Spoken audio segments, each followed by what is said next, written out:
Hello and welcome to Movie Magpies. This week we'll be reviewing I Am Mother.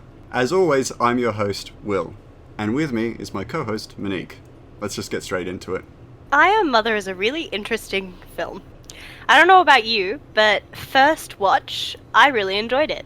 And second watch, I really did not enjoy it.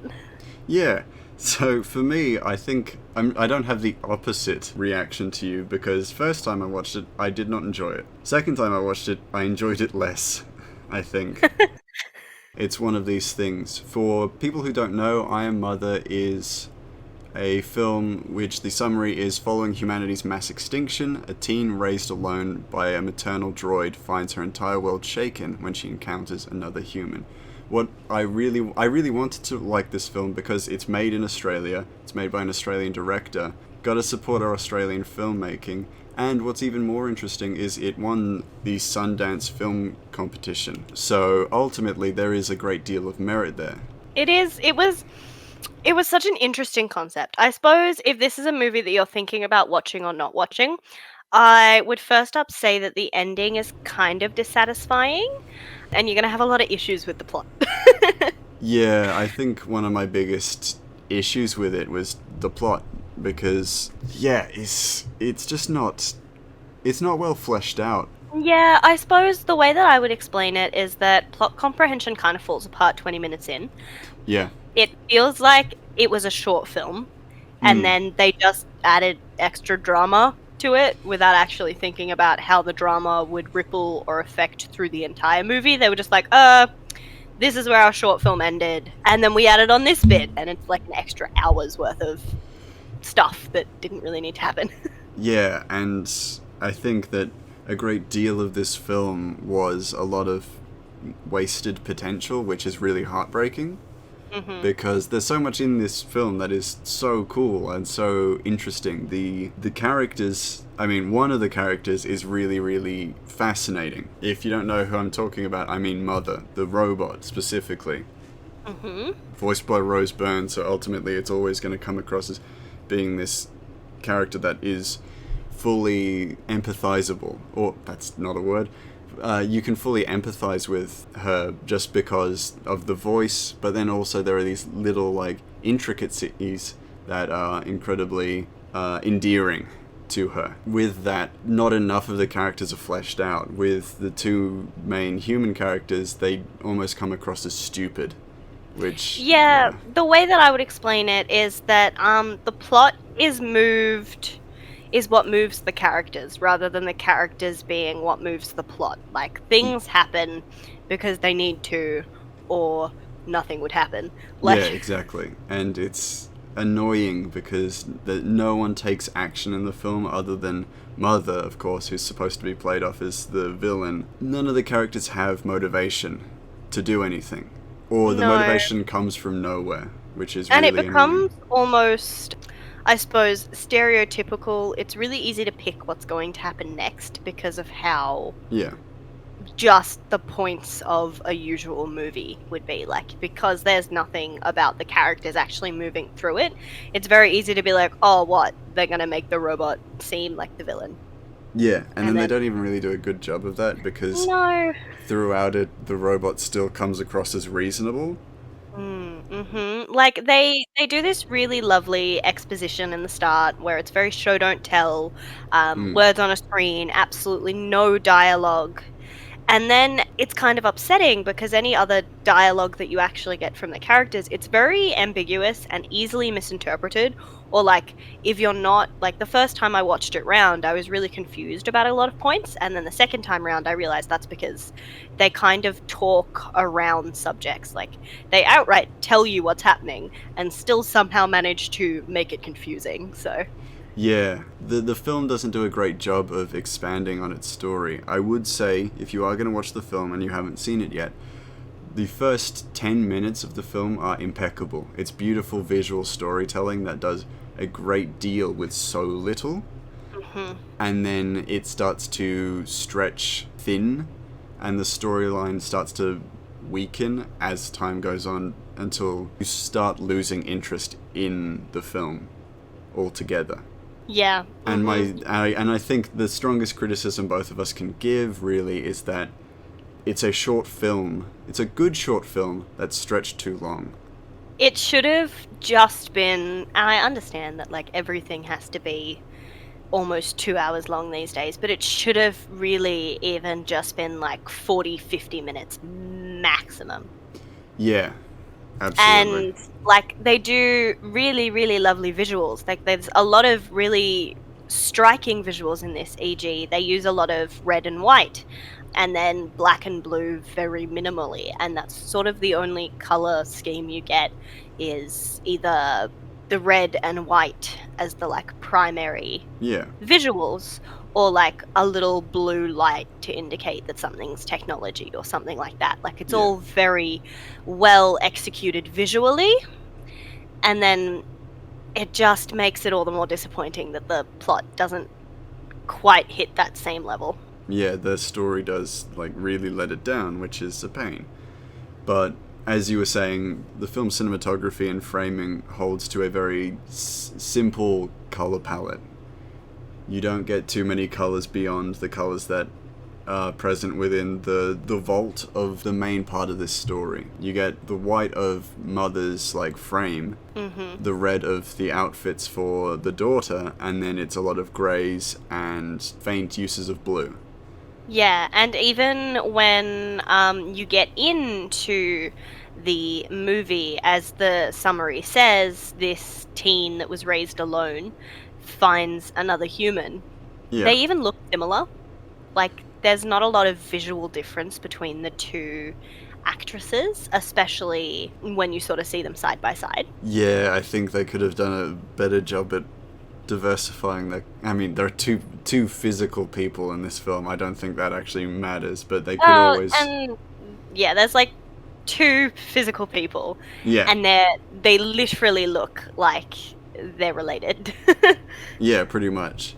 And nothing's done with that. In that, this is the first person that the daughter ever sees, and she's just like, "Cool, a person. Hello, person. Come on in." It's interesting because the way that I would sort of critique this, like my main critique is if someone's supposed to be smart and intelligent and critically thinking, don't make them an idiot just for the plot's benefit. It really undercuts your point. Yeah, I think a lot of our problems come from just a lack of thought in the expansion of this story, because like I said, it won Sundance. However, this was when it was a short film, and it was given a feature-length budget. The problem with doing stuff like that is that films that were intended to be short films, when extended, have to build upon aspects of story that were never there. And they have to pad the runtime in ways that they had not intended because they had made it as a short film, had made this film as a short film. So as the sum of its parts, I Am Mother makes a lot of sense and is quite good as a single short film. So I would argue even only 20 minutes long, 20 to 30 minutes long. It's so incredibly self-contained in those first sort of 20 to 30 minutes, and it really does a lot. Yeah, and I would not even say that this is the director's fault or anyone's fault beyond whoever funded it for a full feature-length film. And it's really interesting that we have such a, like, I suppose, disappointed view of the movie, because it actually had pretty good reception on, like Rotten Tomatoes, like with a 91% approval rating and like an average rating of 7 out of 10 when it first came out. And a lot of critics were, saying that it was like well acted and intelligent, that it was like ambitious and it largely achieves what it's aiming to do. Yeah. But to me, that kind of feels false in a way. Like, yeah, it achieves the main sort of thought of the premise of the film, which is what happens if someone raised by a droid meets someone who isn't raised by a droid. But, like, that's it. There's no deep dive into that plot. It's just kind of like, oh, there you go. Like, looking at the reviews now, I'm a little surprised that it got 91% on Rotten Tomatoes, but then I also know that Rotten Tomatoes is quite prone to providing high reviews for stuff that may not necessarily earned those. Oh, really? Yeah, there's a whole, like, background behind that, but we won't talk about that, really. Because ultimately, this film is still has the potential to be enjoyable, but it's at a great cost in that you have to ignore the story to enjoy it. Yeah. It's like 113 minutes is the runtime, Yeah. and you can concisely explain the plot in like maybe 6 paragraphs. And that's if you're really, really stretching out like the step-by-step plot, you know? Yeah, absolutely. I think it's definitely got a great sense of visual style, that's for sure. It was nominated for an award for Best Visual Effects and Animation. That makes perfect sense. The CGI for Mother is absolutely incredible. It also had an award for Best Supporting Actress for Hilary Swank, so she's the survivor. She doesn't do much, so yeah. Fair. Which is fine. You could still do it. You can do a great deal of acting in a small part. You can do a lot with a little if Yeah. you're acting well enough. And I suppose, coming back to the CGI point, it is really the main selling point of this movie. Absolutely. While we're talking about how it's not really a very fulfilling movie to watch, it's a little bit disappointing to watch, I still would actually recommend watching it, even just to see the way they do the CGI. Like, Oh, yeah, absolutely. they have CGI, and then they also have like someone in a suit for Mother, the droid, who's a part of the visuals. And it's so incredibly hard to pick whether it's CGI or whether it's the man in the suit. And there's really only a couple tells. And if that tell isn't on screen, e.g. if they're not filming the whole robot, it's so difficult to pick. Like, unless someone showed you, like, pointed at it and said, this is CGI, I'd just be like, this is all real, like, you know? Yeah, and I would even say that if you told someone, oh, figure out which parts are real and which parts are fake, I think they wouldn't be able to necessarily give a fully certain answer, which is great. There are never any points where the CG is glaringly noticeable. It's all, even the points where it is noticeable, it's only just noticeable because, like you said when we were talking about it, the hands will be slightly larger on Mother or slightly smaller depending on if it's the suit or not, and that was your way of telling? Yeah, and that, like I said, if the hands aren't in the shot, that's it. I don't know. Yeah, exactly. I suddenly have absolutely no clue whether it's CGI or not. And the only reason that I noticed that the hand size differed was because I was trying to pick which bits were suit and which bit were CGI the second time I watched it. Like, I was visibly looking out for those things, so. Yeah, absolutely. I will say set design is also incredibly interesting because I didn't tell you this, but they only actually have 3 sets in this film. You told me that a lot of it was filmed in the same location. Yeah, but you didn't tell me one that there area were is filmed in the same sets. location. The interior of the vault is actually done with only a few sets, and they manage to do an incredibly good job of providing a sense of space and expansion within the vault without actually showing too much, which is a testament in itself to how well the crew and director worked at making this film, which though was provided a feature-length budget on a short film story or screenplay, does a great deal of work to ensure that the money is well spent within the film.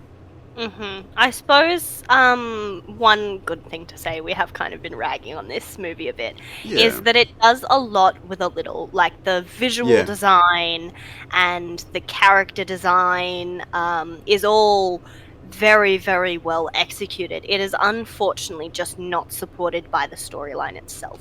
And even then, the storyline is really, really good up until where it's sort of, feature short film would have turned into feature film. It's a decent enough story for what it is, but then it's just stretched too thin.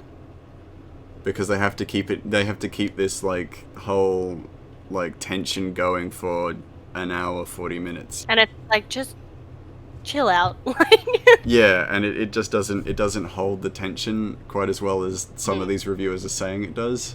Yeah, and I suppose, if you're watcher, like a casual watcher, I suppose I should say, I actually watched this with my parents the second time around while I was taking notes because I just thought they enjoy the movie. And they quite enjoyed it. They thought it was pretty good. They thought the ending was a bit like, they were like, oh, it's finished. Okay. Sort of thing. Like they felt like they stretched it so thin and then just stopped it when they decided they couldn't stretch it anymore. But they actually thought, because of the minimal set design used in the sort of interior, they thought it was like set in space. Yeah. And I think that just is a testament to the design, again, that as a avid watcher of sci-fi and, all good types of movies with very space or technologically related sets, they immediately went, oh yeah, cool, this is a spaceship. This looks exactly like a really, really huge spaceship, Yeah, but would you say that's a testament to the set design and a detriment to the story? Yeah, Because so they didn't explain that well? Yeah, it's a testament to the ambiguity of, like, the visual storytelling. Like, you can tell that it was definitely meant to be, like, you don't particularly know where this place is. Like, it's very much supposed to be, like, the bunker, and that's all you know about the bunker. The bunker isn't anywhere, it is just the bunker. But also then when you get into the plot, you're like, oh, okay. So it has to be somewhere. And the expansive sort of nothingness of space that they give you immediately becomes like a, wait, so where is this again? Type of... Yeah, and look, I have been very harsh on the story, for sure. One important thing to just get straight out there is that I'm never going to tell you not to watch a movie. You should watch this movie. Absolutely. I think more people should be encouraged to make films in Australia. Australia is actually starting to become the home of new film media during COVID. At the start of COVID, it's actually started to really do well. Heck yeah. So we should genuinely be encouraging filmmaking. But then I also have to say that also there should still be this certain expectation to be met. If you're making a feature-length film, it should at least carry itself for the full feature length. If it doesn't, then it's not necessarily a feature length. I think genuinely, if they were given a second chance but provided an opportunity to make it just a full short film with a full budget, I think they do an amazing job because everything is there.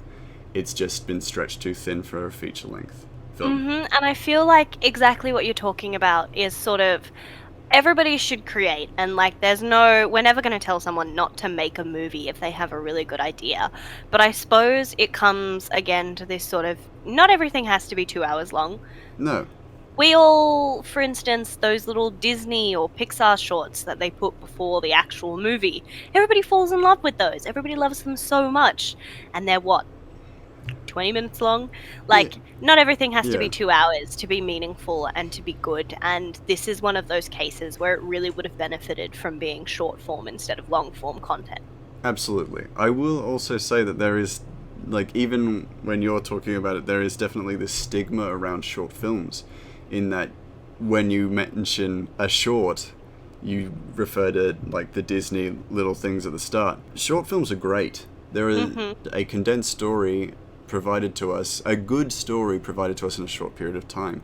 Some of my favorite forms of media are short films, one of which is the short film Curfew. It's one of my favorite films ever because it tells a really beautifully nice story in a short amount of time, and it was provided a full feature-length budget, and the film failed.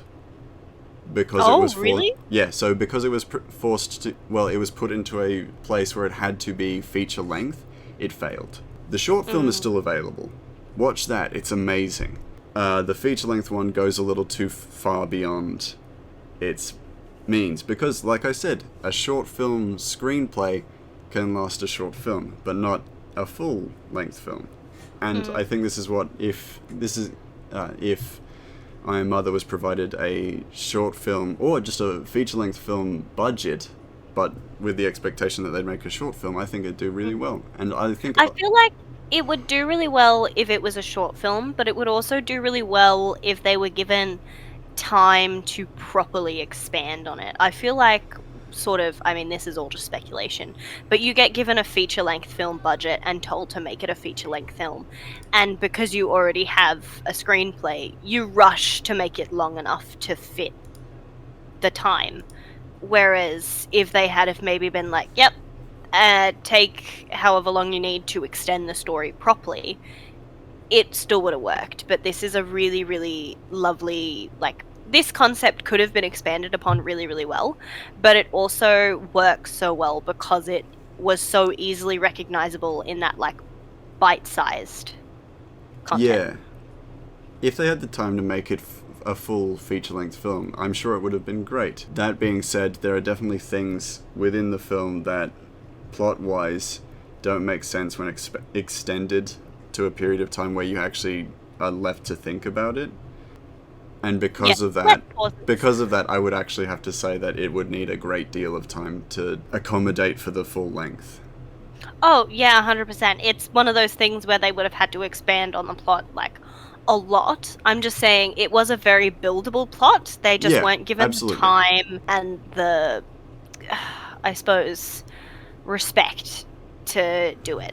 Respect isn't the right word. I can't figure out what word I want. But they just weren't given the time to sit down and actually properly expand upon the concept. And in that case, if you don't have time to expand upon the concept, it is perfectly acceptable to just have a short film.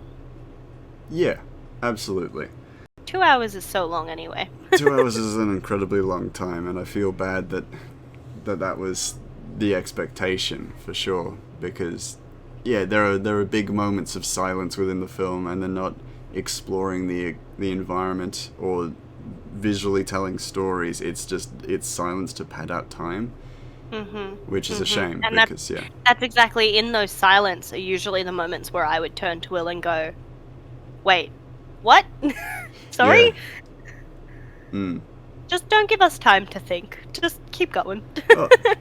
Or just at least give us stuff to look at while we're thinking, Not just the same little sections of people sitting, thinking, whatever. Exactly. I suppose what I would ask now is, what would you actually rate this film now that you've seen it and we've discussed it a little? Look, I've watched this through twice. I didn't enjoy it the first time fully. I enjoyed it a little bit less the second time because I had to nitpick, and the nitpicking made it worse, for sure. So I'm going to give it a 4 out of 10 embryos, so pretty low, honestly. That being said, if you enjoy this film, great, because that just means that for you, I'm wrong, and I'm happy to be wrong. Exactly. And this is, all of our opinions and ratings are always going to be purely subjective anyway. Yeah. I'm in fact going to come and say Will is a little wrong with his rating. I would actually rate it 4.5 out of 10 embryos. And that's because for me, this is a really good watch the first time round. And it's a really good just turn your brain off and look at the pretty pictures on the screen type of movie to me. Yeah. If you watch it for that, I guarantee that you will enjoy it, because this film is visually very nice. It's very nice to look at, for sure. If you're one of those people that likes analysing and scrutinising plots in films, you're not going to have a good time. Probably not the best movie for you to watch, but if you're like me and you like to just sit down and watch pretty movie about interesting sci-fi concept, you're going to have a ball. It's going to be great. With that in mind, you absolutely will. Because at no point did I think, oh, this doesn't look good. Yeah, or I suppose in my side, I wasn't like, oh, this isn't enjoyable. It's just a different sort of enjoyable for me. Where I sit on the couch and me and my family poke fun at it as we're watching, rather than being completely enamored by the story.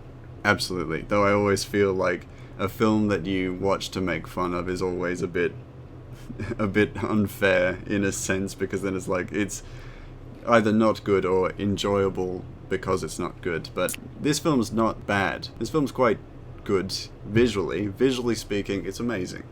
You know, it does so much with so little. They had all of the components. They had all the good ingredients to make a really nice cake. They just put it in the oven a bit too long, and it came out a little bit crispy. Yeah. But yeah, as I was saying, the story may not be anything to write home about, and for most film goers, that's a big part of the film experience, is that the story needs to be good. You can't just provide visually stunning imagery and expect to receive box office ratings. That being said, the film is good. It's just, when picked apart, it's just not quite as good as it could be. Exactly. And if you want to hear us go a little more in depth about why we think these things, actually sort of more of a step-by-step process, we will be doing a little bit of a longer episode discussing the movie in its entirety, spoilers and all. But this is more just a, do you think the movie is worth your time, I suppose. Yeah. And I would say yes. Even if you like picking apart films, yeah, watch this film, because then you can pick it apart. And if you agree with us, then excellent, because that's exactly what we do, and I'm sure you'll be good at it too. Exactly. If I'm good at it, as someone who literally just watches movies for fun and doesn't analyze them unless I'm going to talk to Will about them, yeah, you'll have a perfectly good time. You'll be able to pick everything we do. And if you're not there to pick it apart, if you're there just to enjoy fun sci-fi concept, you're still going to have a really good time. This is a win-win scenario. Absolutely. Yeah. And with that, that'll bring us to the end of our quick review of I Am Mother. If you want to hear our hint for next week's film, be sure to check out our in-depth review of I Am Mother, which will be coming out on Friday, as all of our in-depth reviews will be coming out every single Friday. But with that, see you next week. See you next week.